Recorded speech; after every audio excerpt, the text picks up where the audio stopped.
رشتوں میں منافقت پیدا ہو جائے تو بہتر ہے کہ رشتے ہی چھوڑ دیں۔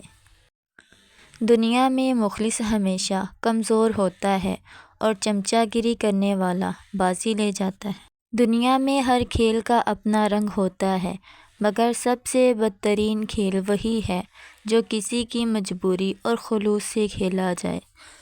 انسان کبھی کبھی بہت تھک جاتا ہے یہ ثابت کرنے کے لیے کہ وہ غلط نہیں تھا اور نہ ہی اس کی سوچ غلط تھی۔ آپ خود کو سمجھدار لازمی سمجھیں، مگر یہ مت بھولیں کہ دوسرے بے وقوف نہیں ہیں۔ لوگوں کو معاف لازمی کر دیا کریں، مگر دوبارہ ان کو دل میں جگہ مت دیں، کیونکہ آپ دوبارہ غلطی کرتے ہیں ان کو دل میں جگہ دے کر۔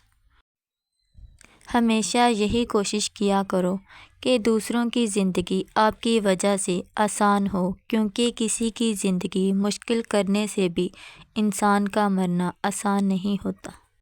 ہمیشہ نرم لہجہ رکھا کریں کہ نرم الفاظ میں کچھ بھی خرچ نہیں ہوتا، مگر ان کی قیمت بہت زیادہ ہوتی ہے۔ اگر آپ کو ذلت اٹھانے کی نوبت پڑ گئی تو بہتر ہے کہ آپ تکلیف اٹھا لیں، یہ ذلت اٹھانے سے بہتر ہے۔ اگر کوئی تم سے تعلق توڑ جائے تو بہتر ہے کہ تم اس کے متعلق اپنی زبان کو غلط مت استعمال کرنا۔ تربیت کرنا اور پالنا دونوں میں فرق ہوتا ہے، کیونکہ کسی کا رویہ اخلاق یہ لازمی ظاہر کرتا ہے کہ اس کی تربیت کیسی ہوئی یا پھر اس کو صرف پالا ہی گیا ہے۔ کسی کی چاپلوسی کرنا اتنا آسان نہیں ہوتا، کیونکہ ہنر چاہیے ہوتا ہے انسان کو بھی کتا بننے میں۔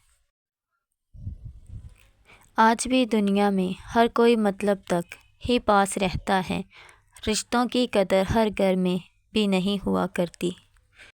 دنیا میں اگر کوئی پیارا رشتہ ہے تو میاں بیوی کا ہے، جس میں اگر ذرا سا شک آ جائے تو ٹوٹنے میں دیر نہیں لگتی، اور خاص طور پر شوہر دیر نہیں کرتا۔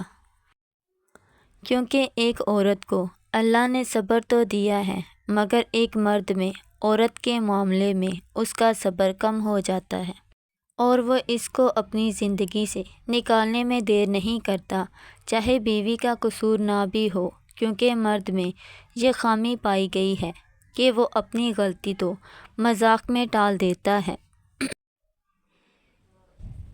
مگر ایک عورت کی غلطی کو مذاق نہیں بناتا اور اس کو اپنی زندگی سے نکالنے میں جلدی کرتا ہے۔ کہتے ہیں کہ ایک مرد جب اپنی بیوی پہ ہاتھ اٹھاتا ہے تو اس کی زندگی میں دو چیزیں ختم ہو جاتی ہیں، جن میں سے پہلا اس کے گھر سے اللہ کی رحمت کم ہو جاتی ہے اور اس کی زمانے میں عزت ختم ہونا شروع ہو جاتی ہے، اور دوسرا اس کی رزق میں کمی ہونا شروع ہو جاتا ہے اور وہ دن بدن غربت کا شکار ہونا شروع ہو جاتا ہے۔ کسی کے گھر جاؤ تو اپنی آنکھیں قابو میں رکھو، اور جب اس کے گھر سے نکلو تو زبان قابو میں رکھو، تاکہ وہاں کی عزت اور راز دونوں محفوظ رہیں۔